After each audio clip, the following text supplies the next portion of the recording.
all those years ago. In the end, they've got to look ahead, and unless the Labour Party can look ahead, then it's not going to be a credible opposition to David Cameron. Man in the third row in the check show. I just want to say I'm kind of actually quite shocked that Alastair Campbell just said you'll back David Miliband on the grounds that he's most likely to beat David Cameron in the next election. Is that your reason for backing him? Shouldn't there be a bit more, like, belief than you actually believe it? No, but that's... Look, I know them all. I can absolutely state that I couldn't imagine myself voting for Diane Abbott. I don't think that if her politics had ever held sway in the Labour Party, we'd have had one day in government, let alone 13 years. I look at the Andy Burnham, Ed Balls, Ed Miliband, David Miliband. I think they're very, very good people. I think they've got the right values and so forth. But you have to make a judgment, and I'm in a position that I suppose is quite privileged. I know them all very, very well. So my own judgment is that of the four, based on what I know and what I see in them and the experience that they've had, that David is the most likely to be able to take the Labour Party. I think Max is absolutely right. We do have to start thinking about the future. This Lib Dem Conservative coalition, it's motoring a bit. And I think... Before we move on too quickly, though, you did question Max saying that this war in Iraq was fought on false pretences. Yeah. Can I question that statement? Because quite clearly it was fought on false pretences. There were no weapons of mass destruction. It may not be to your credit now, but that is a fact. I'm not saying that's not a fact. I'm not saying that when the invasion took place... So you accept it was fought on false pretences? No, because false pretences suggest that we were... Suggests that we were conned? No, it suggests you were misled, and you weren't, because the... We were misled? No. We were misled. You were not misled. You were not misled. We were told there were weapons of mass destruction by our government, by you. Can I answer this, David? Yes, well, answer it briefly if you would. Now come to the man there. Yes, go on. There's a whole... Tony Blair's the Prime Minister. He's sitting there. He's seen this intelligence, which has all been published. People can go and see why he made the decision that he did. And he's there in the context post-September the 11th, genuinely worried because of his record. I'm not saying you deliberately lied. Well, that is what false pretences says to me. No, it's not. What it means is the premise of the war... Max is, by the way. Max is. Duplicity is lying. OK, I'm not calling you a liar. I'm just saying you were wrong. And actually, since at the time you fought very, very hard, we're at the BBC, to get the BBC to apologise, maybe you could apologise for just being wrong. Being wrong. Because, look, we disagree. You were wrong. We're wrong about the weapons of mass destruction. Well, that's the key part. That was what you fought the war on. It was about disarming Saddam Hussein and forcing him to face up to his obligations under United Nations law. That wasn't why you fought the war. Going right the way back to the war because you said to the British public he had weapons of mass destruction, and he didn't. All right, and that's just wrong. You just, Alastair Campbell, you said you supported David Miliband for the leadership of the Labour Party. Do you agree with him when he says, but if we'd known then what we know now, if we'd have known Saddam did not have weapons of mass destruction, there would have been no UN resolutions, no vote in the House of Commons, no war. Do you agree with him on that? It would have, certainly, yeah, I do. I do. But I don't accept... What I think that both Piers and Max are trying to say, even if they say they're not, is that we were essentially trying to mislead the British public. Is that what you're saying, Max? I'm absolutely sure of it. I'm sure of anything. I will bet my socks that the Iraq War inquiry, whatever else it concludes, will conclude that Tony Blair gave private undertakings to George Bush about his willingness to support an American invasion of Iraq, and then produced, with your energetic assistance, a dossier which sexed up the intelligence in order to convince the British public. You talk about that inquiry. There have been three inquiries into that already, and I've been cleared by every single one of them.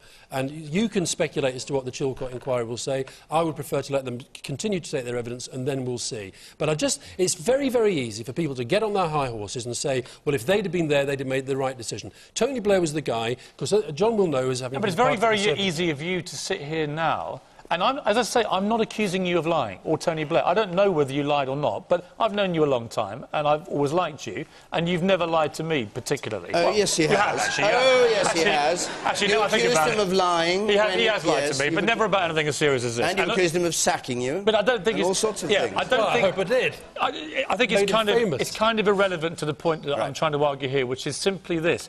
You were wrong. Whether you meant to be or not, you were wrong. We were wrong about the intelligence about weapons of mass destruction on which this decision was partly based. It wasn't just about WMD. It was the whole history of Saddam. It was the fact that you were dealing with a brutal dictator. But you only got the resolution for war because of WMD. There has been resolutions going way back. Has this created a lack of trust? Did this create the lack of trust with Labour that led to the election result that you got? Or do you think it wasn't a factor in people's minds? They didn't trust you particularly and Tony Blair? I think it would be impossible to think there wasn't certainly political damage, but just remember, just a minute though, Max, we won an election after the Iraq War under Tony Blair, and including after the Hutton inquiry, and including after all the difficult circumstances of that. So I think it's... And all I ask of people, all I say to people is I do understand how people reached a different opinion.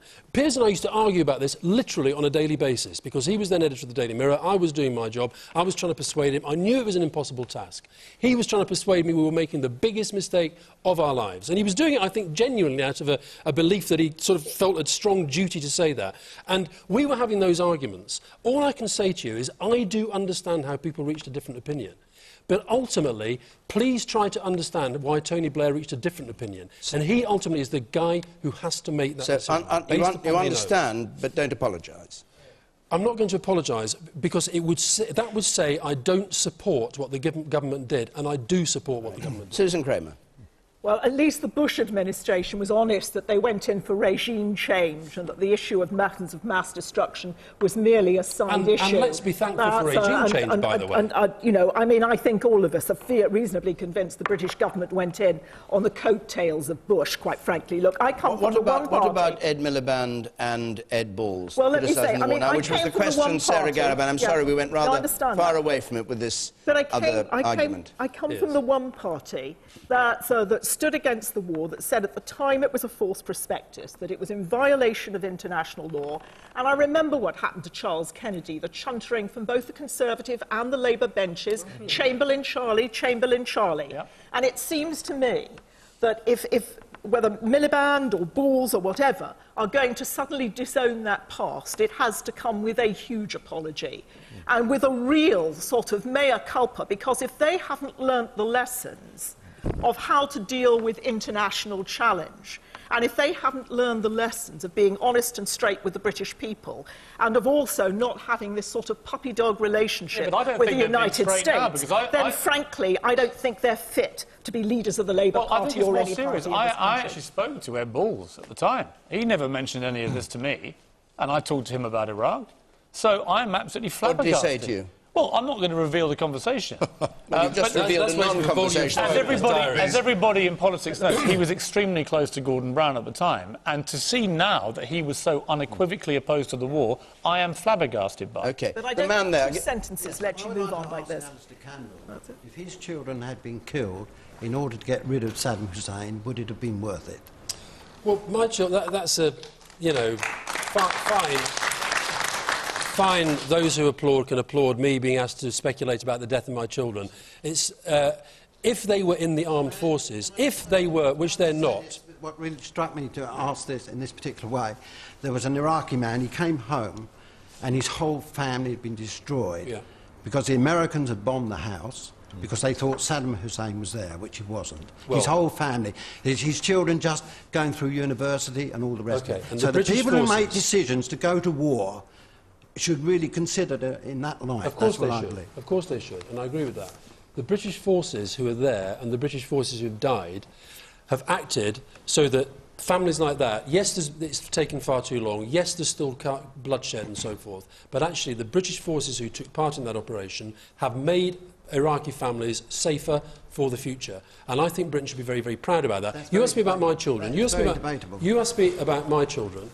If my children were serving in the armed forces, which they're not, then would I have been happy for them to go? Yes, of course, but they're not, which is why, frankly, I think it's not a very sensible question. All right, the man up there at the back. Why is it that every government that comes in thinks that Britain rules the waves? Why can't they leave it to the UN to manage and police these areas? OK, John Redwood, and perhaps you'd like to answer the question that we were... Yeah, sure. Well, I think the obvious reason why the two Eds are saying this now is that they have an election to win, and they have now learnt enough politics to know that a large number of Labour backbenchers, recently arrived and some who've been there for some time, think the Iraq War was a huge error, and they've learnt enough politics to know that most British people think it was a huge error. And I think the tone of this discussion tonight reflects what a lot of British people feel, that there were many mistakes made and an apology would be welcome. And I think both these politicians need not only to send out the right words to their electorate.